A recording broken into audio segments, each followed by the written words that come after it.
नमस्कार, मी श्रुती संतोष नारकर. आज माझ्या आईच्या 50व्या वाढदिवसानिमित्त तुमच्या समोर श्री श्याम मस्कर यांनी लिहिलेली एक छोटीशी कविता सादर करत आहे. देव घरोघरी कसा जायचा, देव घरोघरी कसा जायचा, म्हणून घेतो जन्म आईचा, म्हणून घेतो जन्म आईचा. माझ्यासाठी अशीच आई, माझ्यासाठी अशीच आई, आशीर्वाद आहे देवाचा, आशीर्वाद आहे देवाचा. आई माझी अशी देवता, आई माझी अशी देवता, सदैव माझ्या सोबत असता, सदैव माझ्या सोबत असता.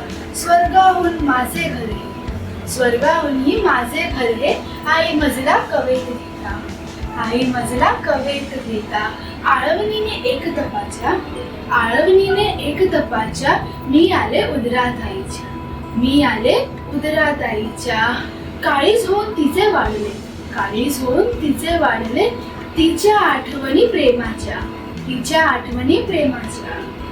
समृद्धी हे नाव आईचे, समृद्धी हे नाव आईचे, नावाप्रमाणे कर्तृत्व तिचे, नावाप्रमाणे कर्तृत्व तिचे. वाढदिवशी या 50व्या, वाढदिवशी या 50व्या, शतायुषी हो स्वप्न आमचे, शतायुषी हो स्वप्न आमचे. धन्यवाद.